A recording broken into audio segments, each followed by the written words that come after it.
আমাদের এখানে বছরে একবার হয় এই মাহফিল। মাহফিলের উদ্দেশ্যেই এই মেলাটা বসে। মেলাতে ছিল নানান রকম খাবার আর ভিন্ন ভিন্ন বাচ্চাদের খেলনা। আসসালামু আলাইকুম, কেমন আছেন সবাই? আলহামদুলিল্লাহ, আপনাদের দোয়ায় আমি অনেক ভালো আছি। আজকে সকাল সকাল আম্মু নতুন আলু দিয়ে আলু ভাজি করেছে আর এখানে আম্মু রুটি বানাচ্ছে। আলু ভাজির সাথে সাদা রুটিটা কিন্তু অনেক ভালো যায়। আজকে আমাদের এখানে জৈনপুরি হুজুরের মাহফিল। এই তো আজকে সবার ঘরে ঘরে অনেক ভালো মন্দ রান্না করা হয়, একদম ঈদের মতো। এই মাহফিলের উদ্দেশ্যে প্রত্যেকের ঘরে ঘরে মেহমান আসে। আমি আর তানহা একটু কাকিদের বাসায় আসলাম। ঘুরে শেষ করে বাসায় এসে দেখি আম্মু এখানে মজার একটা সবজি রান্না করছে। এই শীতে সব ধরনের সবজি দিয়ে এই সবজিটা রান্না করেছে, সাথে মাংস দিয়েছে। আম্মুর হাতের সব ধরনের রান্নাই অনেক মজা হয়। এই সবজিটাও সেদিনের মতন অনেক মজা হয়েছিল। তানহার আর আমার অ্যালার্জির সমস্যায় থাকায় আম্মু আজকে মুরগির মাংস রান্না করেছে। মাংসটা দেখতে যেমন সুন্দর হয়েছে, খেতেও তেমন স্বাদ হয়েছে। সব মাংসর থেকে মুরগির মাংসটা আমার আম্মু একটু বেশি মজা করে রান্না করে। গরুর মাংস থেকে মুরগির মাংসটা আমাদের আবার একটু বেশি পছন্দ। আমরা সবসময় মুরগির মাংসটা একটু বেশি খাই। আমরা সবাই ভাত খেতে বসে পড়লাম। এখানে আমি নিয়েছি সবজি আর মুরগির মাংস। খাওয়া দাওয়া শেষ করে আমরা ঘুমিয়েছি। ঘুম থেকে উঠতে উঠতে দেখি আমাদের সন্ধ্যাই হয়ে গেছে। থেকে উঠে ফ্রেশ হয়ে আমি, তানহা আর আতিক যাচ্ছি মেলাতে। আমার পাশেই লাইটিং করা এটা একটা কবরস্থান, অনেক সুন্দর করে তৈরি করেছে। আমাদের মাহফিলের মেইন গেট। এই গেটটা অনেকদিন আগের থেকেই বানানো শুরু করেছিল। আজকে এটা অনেক সুন্দর লাগছিল। আমরা ফার্স্টে খুঁজে পাচ্ছিলাম না আসলে মেলাটা বসেছে কোথায়। মেলায় না ঢুকতেই মানুষের এত ভিড় ছিল। সামনে যাওয়াই দেখি মেলা। মেলায় ঢুকতেই দেখি বাচ্চাদের খেলনা। এখানে ছিল একটা প্লাস্টিকের সাপ, দেখতে কি ভয়ানক।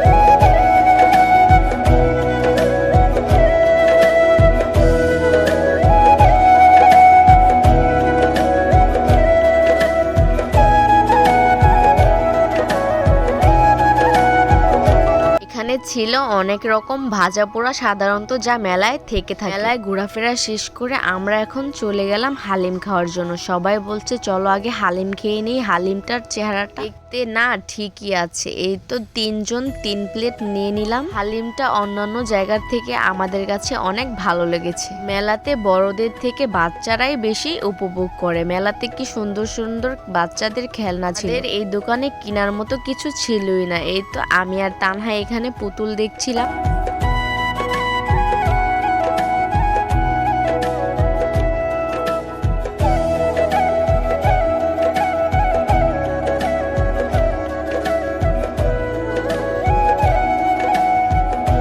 মেলাতে ঘোরাফেরা শেষ করে চলেই আসবো। এই সময় একটা আঙ্কেল বলছিল এই ঝালমুড়িটা খেয়ে দেখো, অনেক মজা। আতিক খাবে না, আমি আর তানহা 2টা ঝালমুড়ি নিয়ে নিলাম। দাঁড়িয়ে দাঁড়িয়ে দেখছিলাম আঙ্কেলটা কি কি উপকরণ দিয়ে ঝালমুড়ি বানায়। ঝালমুড়িটা কিন্তু আসলে অনেক মজা। ঝালমুড়ি আমার আগের থেকে অনেক বেশি ভালো লাগে। মানুষের অনেক ভিড় থাকায় ঝালমুড়িটা বাসায় পার্সেল করে নিলাম। সে আস্তে আস্তে ঝালমুড়িটা একটু ভর্তা হয়ে গিয়েছিল, তারপরও অনেক মজা লাগে। মেলায় এই চিংড়ি মাছের মাথা বাজারটা আমি দেখি, কিন্তু আমার কাছে খুব একটা ভালো লাগে না। পাশেই দেখি এখানে ভাজা পোড়া করছে। দাম অনুযায়ী আমাদের এখানের খাবারগুলো কোয়ালিটিফুলি ছিল। এই ভাজা পোড়া তো আমরা সবসময় খেয়ে থাকি, এজন্য এখান থেকে আর কিছু নেই। আমাদের মেলা ঘোরা শেষ। আসার পথে দেখি একটা আঙ্কেল পেয়ারা ভর্তা আর আনারস ভর্তা বিক্রি করে। আনারস আর পেয়ারা 2টা ভর্তাই নিয়ে নিলাম।